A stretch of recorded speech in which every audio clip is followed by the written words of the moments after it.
사도행전 3장의 말씀을 우리가 함께 읽습니다. 이 3장의 내용에서는 오순절 강림 사건과 함께 일어난 또 하나의 특별한 기적 사건이 기록이 되고, 이 사건에 대한 베드로 사도의 설교, 이 설교를 통해서 그 사건이 무엇을 뜻하는가를 또 해석해 주는 내용들이 소개가 됩니다. 그러면서 당시 유대인들을 향해서 그들로 하여금 돌이켜 회개하여 예수 그리스도를 믿는 이 복음을 전하는 내용들이 오늘 3장에서 확인됩니다.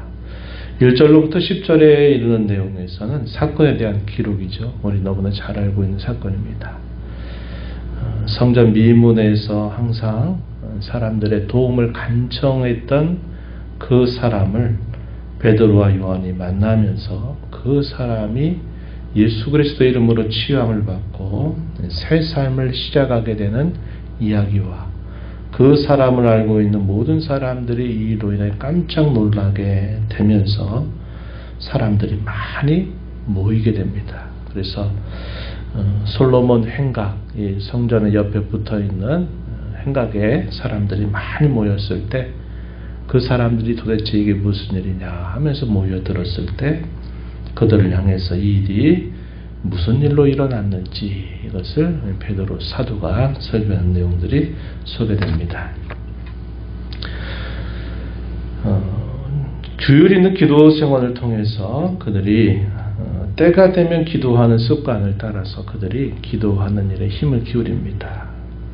시간이 제 9시 기도 시간이다 이렇게 되어 있는 걸 보면 하루에 기도하는 시간들이 정해져 있고, 그 시간이 될 때 경건한 유대인들이 그곳에 들어가서 또 하나님 앞에 기도했음을 보여줍니다. 우리의 시간으로는 오후 3시쯤 되겠죠. 6시간 정도의 간격이 벌어져요. 그래서 제 9시 기도 시간이다 하면 우리의 시간으로는 오후 3시경에 베드로와 요한이 경건한 유대인들의 관례를 따라서 그들이 성전으로 들어가 기도하려고 한 것입니다. 때마침 그때에 그 성전 미문 앞에서 구걸하던 사람을 또 만나게 됩니다. 그 사람은 이곳에서 항상 다른 사람들의 도움을 통해서 먹고 살아가는 그런 사람이었습니다. 그의 나이가 40세가 되었다. 이런 기록을 통해서 보면 그가 태어나면서부터 이런 장애를 안고 자신이 할 수 있는 삶이란 이런 정도다 이렇게 여기면서 살았던 사람이었을 것입니다. 나름 보통 사람과 같이 걷기도 하고 또 성전에 들어가서 자신도 하나님 앞에 기도하고 찬송하고 예배도 하고 싶지만, 그는 그러한 불구의 몸을 가지고 오랜 세월을 살아온 사람이었습니다. 그래서 이들이 기도하러 들어갈 때 역시 이 사람은 이 성전 문 앞에서 역시 지나간 사람에게 도움을 구하기 위해서 그곳에서 간청을 하게 됩니다. 그때 이 베드로와 요한이 이 사람을 주목하게 돼요. 그래서 주목하더니 이 사람들이 어떻게 하느냐, 주목하게 되니까 이 사람은 내게 필요한 무언가를 좀 주겠거니 하고 쳐다봤을 것입니다. 그런데 가까이 다가서더니 하는 말이, 은과 금은 우리에게 없지만은 우리에게 있는 것을 당신에게 준다. 그러면서 곧 나사렛 예수 그리스도의 이름으로 일어나 걸어라 하면서 그를 손으로 잡아 그를 일으켜 세우게 됩니다. 놀라운 기적 같은 일이 순간 일어났습니다. 발과 발목이 곧 힘을 얻고서 그가 이 사도들의 손에 이끌려서 일어서게 되고, 그들과 함께 성전으로 들어가면서 걷기도 했고 뛰기도 했고 하나님을 찬송하였다 이렇게 기록합니다. 얼마나 이게 놀라운 일이었을까요? 평생토록 자신은 이렇게 살 수밖에 없다, 운명지어진 삶처럼 어쩌면 하나님 앞에 저주를 받아서 자기가 살 수 있는 일이란 이것이다 라고 했던 사람이 어느 날 갑자기 이런 일이 자신에게 일어나게 되면서 이게 얼마나 자신에게 놀라운 삶의 변화가 되었는지 몰라요.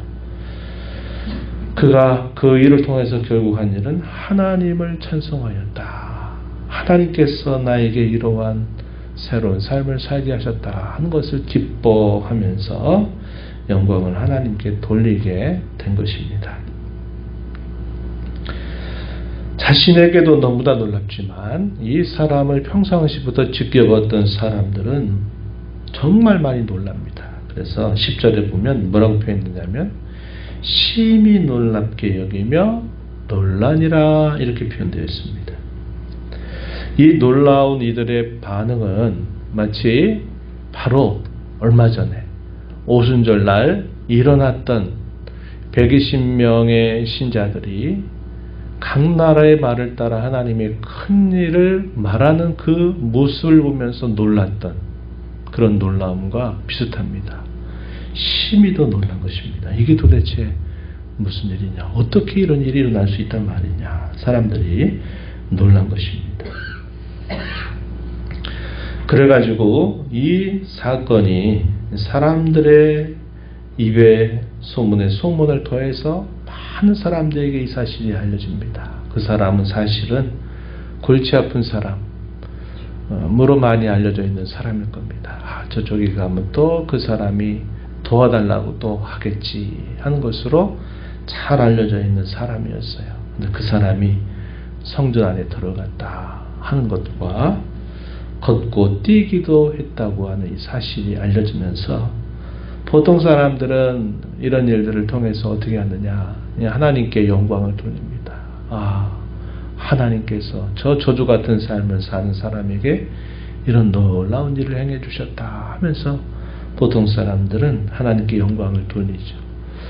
예수님께서 공생애를 사시면서 죽은 사람을 살리기도 하시고 또 많은 귀신 들린 사람들을 치유하시기도 하고 또 이렇게 이런 사람과 같이 장애를 안고 살아가는 사람들을 치유함을 볼 때 보통 사람들은 어떻게 합니까? 그걸 보고 하나님이 하신 일이다.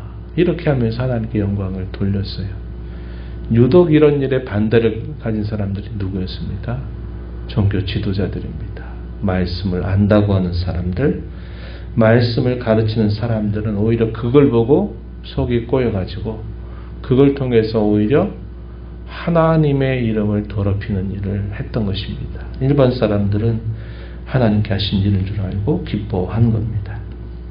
사람들이 도대체 이게 어떻게 된 일이냐, 어떻게 그런 일이 있었단 말이냐 하면서 사람들이 많이 모여들었습니다. 그랬더니 이 솔로몬 행각에 많은 사람들이 모였을 때 이들을 잠잠하게 하고서 주목을 받았던 세 사람이 있었겠죠. 이 나음을 입은 사람, 그리고 이 사람을 도대체 누가 어떻게 했길래 하니까 이 베드로와 요한이라고 하는 예수님의 제자가 그 일을 했다고 하니까 사람들이 이 세 사람을 주목할 수밖에 없었을 것입니다. 그래가지고 이 일이 계기가 돼서 베드로 사도가 솔로몬 행각에서 사람들에게 이 사건이 무엇을 뜻하는가 해석해 주기 위해서 설교를 하게 됩니다. 이게 베드로 사도의 두 번째 설교입니다. 이 설교를 통해서 이 일이 왜 일어났는가 하는 것들을 소개해줘요. 먼저 시작하면서 했던 말 12절에 보면 뭐라고 말하느냐. 12절에 보면 이스라엘 사람들아 이 일을 왜 놀랍게 여기느냐. 우리 개인의 권능과 경건으로 이 사람을 걷게 한 것처럼 왜 우리를 주목하느냐. 뭘 이렇게 놀랍게 여기냐. 이런 표현과 그 다음에 왜 우리를 주목하느냐. 이 사람들은 어떤 사건이 벌어지면 이제 주목하는 게 도대체 누가 누구에게 무슨 일이 이런 것에 늘 관심을 갖는 거죠. 그러니까 베드로 사도가 사람들의 생각을 주목하게 만든 것입니다. 그러면서 마치 이 일이 우리 개인의 경건이나 권능으로 이 사람에게 이런 일을 행한 것처럼 우리를 주목하지 말라는 겁니다. 사람들이 그 일을 통해서 영광을 얻는 것을 거절하고 이 베드로가 하는 말이 이 일은 바로 십자가에 죽은 나사렛 예수께서 부활하셔서 이 일을 행한 일이다 하는 사실을 그들에게 말해 준 것입니다. 16절 말씀을 보시면 그 이름을 믿음으로 그 이름이 너희가 보고 아는 이 사람을 성하게 하였나니 예수로 말미암아 난 믿음이 너희 모든 사람 앞에서 이같이 완전히 나게 하였느니라 이렇게 말합니다. 누구에게로 이 모든 것들을 돌리느냐? 나사렛 예수 그분에게 이것을 돌린 것입니다. 그분을 믿는 그 믿음이 이 사람을 완전하게 낫게 했다 이렇게 말한 겁니다. 나사렛 예수 그분에 대한 소문을 모르는 사람이 한 사람도 없었어요. 그러나 어제도 그 이야기를 나눴지만 그 당시 나사렛 예수에 대한 생각은 사람들에게서 이제 잊혀져 가기 시작한 이름이 되고 말았을 겁니다. 네, 그분이 놀라운 많은 일을 행한 것에 대해서 모르는 사람이 없었는데 그분의 최후가 너무나 안타깝고 비참하게 끝나버렸던 일로 인해서 많은 사람들이 실망하고 많은 사람들이 이제 그 모든 일은 다 끝났구나 이렇게 생각했던 때가 바로 이맘때였죠.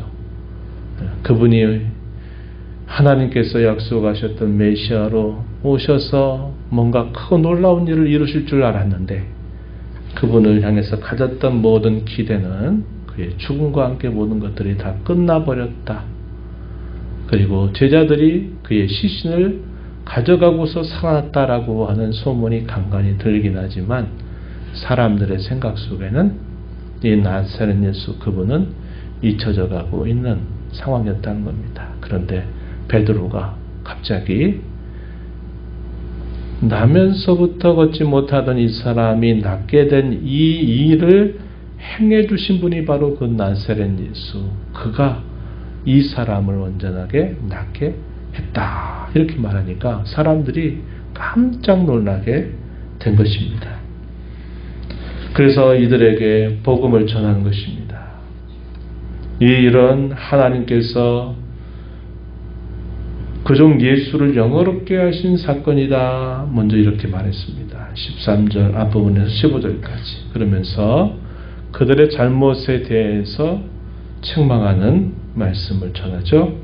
너희가 생명의 주를 죽였지만 하나님께서 그를 죽은 자 가운데서 다시 살리셨다. 우리가 그의 부활에 대한 증인이다. 이렇게 말합니다. 그리고 이 부활하신 주님을 믿는 그 믿음이 이 사람을 완전하게 낫게 하였다. 이렇게 말하고 이 나사렛 예수 그분이 고난을 받으신 이 일들은 이것은 성경의 예언이 이루어진 일이다 하면서 그들이 알고 있는 구약의 내용들을 상기시켜 준 것입니다. 18절 말씀에 보면 이렇게 말했어요. 그러나 하나님이 모든 선지자의 입을 통하여 자기의 그리스도께서 고난받으신 일을 미리 알게 하실 것을 이와 같이 이루신 일이다 이렇게 말했습니다. 그러면서 모세가 말했던 나 같은 선지자 하늘을 세울 것이다. 너희는 그의 말을 들으라. 이 신명기에서 우리가 확인했던 말씀이죠. 수요일 얼마 전에 선지자에 대한 이 권위를 순종할 것에 대해서 했던 말인데 신명기 18장 15절에 있는 말씀을 인용했습니다. 그래서 모세가 나와 같은 선지자 하나라고 할 때 그가 궁극적으로는 바로 이분이었다라고 이야기해 줍니다. 그리고 사무엘 때로부터 모든 선지자들이 바로 이와 같은 때를 예언하였다라고 그들에게 말해서 이 예수님이 이렇게 순환을 당하신 그 일은 그냥 모든 사람들이 생각하듯 그들의 모든 기대가 죽음으로 끝나버린 것이 아니라 이것은 모든 선지자들이 예언했던 바를 따라서 그분이 고난을 받으셨으나 하나님이 그를 다시 살리신 일이다. 이렇게 말하는 겁니다. 왜 이런 말을 할까요? 뜬금없이 이런 사건이 일어난 것이 아니라 이미 이것은 여러분들이 그토록 믿고 고백하고 기다렸던 메시아, 바로 그분이셨다고 하는 사실들을 말하고, 그분은 고난을 받으시는 일은 당연히 성경이 예언된 바와 같이 된 일이다 해서 그들은 하나님이 보내신 메시아에 대하여 굳게 믿어야 된다 하는 것을 그들에게 또 한편으로는 촉구하는 것이죠. 그들에게 말하기를, 비록 알지 못하고 생명의 주를 죽였지만 여러분들이 회개하고 돌이켜서 죄 사함을 받을 것을 그들에게 촉구합니다. 그렇게 된다면 새롭게 되는 날이 주님으로부터 여러분들에게 이르게 될 것입니다. 이렇게 약속합니다. 19절에 그러므로 너희가 회개하고 돌이켜 너희 죄 없이 함을 받으라. 이같이 하면 새롭게 되는 날이 주 앞으로부터 이를 것이다. 새롭게 되는 날. 옛적의 개혁성경에서는 뭐라고 말했냐면 유쾌하게 되는 날, 즐겁게 되는 날, 그런 날로 표현했습니다. 여기 개혁개정에서는 새롭게 되는 날로 시작했어요. 새 삶이 시작이 될 것입니다. 마치 나면서부터 불구의 몸을 가지고 있었던 저 사람이 걷게 되면서 성전에 들어가서 하나님을 찬양하며 세상을 살게 되는 것처럼 여러분들도 알지 못한 일에 참여했지만 여러분들이 돌이켜서 그 나사렛 예수 그리스도를 믿게 된다면 여러분도 저 사람과 같이 새롭게 되는 삶을 살게 될 것이다. 이렇게 말합니다. 그리고 여러분들은 장차 그분의 다시 오심을 보게 될 것이라고 그들에게 이야기해 줍니다.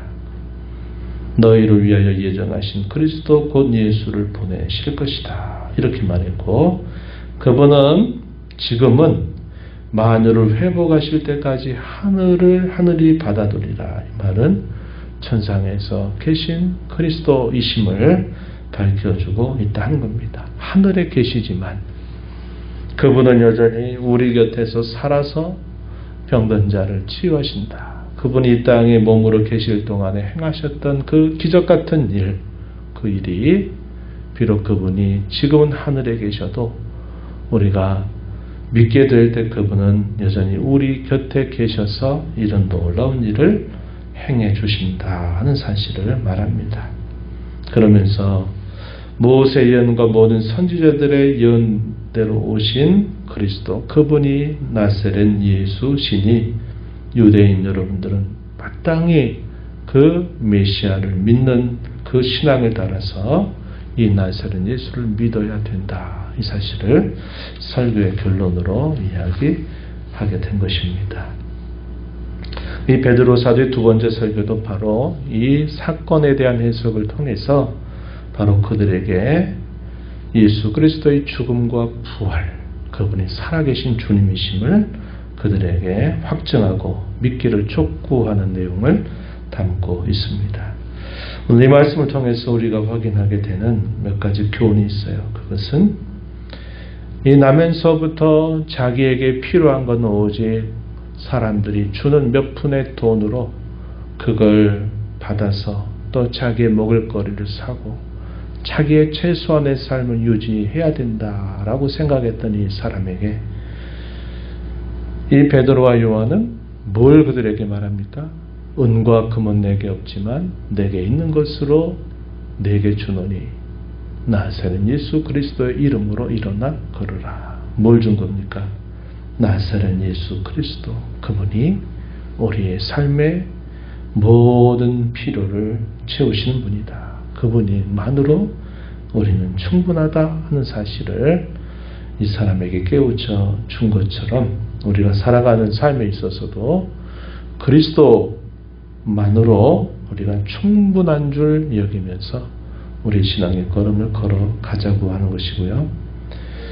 사도들의 관심은 일반 사람들의 관심과 달랐죠. 사도들의 관심은 비록 그분을 배반했지만 그분의 말씀대로 그분은 부활하셔서 하늘에서 가만히 계신 게 아니라 지금도 계속적으로 역사하고 계시는 분이다 하는 사실을 그들이 증언하고 드러내는 삶을 따라 살아간 겁니다. 그리스도만을 존귀하게 하고 드러내게 하는 삶을 살았던 것처럼 오늘 저와 여러분도 구원받아 새 사람이 된 것처럼 오직 그리스도만을 높이고 또 그분의 이름을 드러내는 삶을 살아가는 저와 여러분이 되어야 하겠고 주님이 다시 오실 때까지 이 정인된 삶을 다짐하고 살아가는 저와 여러분이 되어야 하겠습니다. 이런 은혜가 우리 모두에게 함께하기를 진심으로 바랍니다.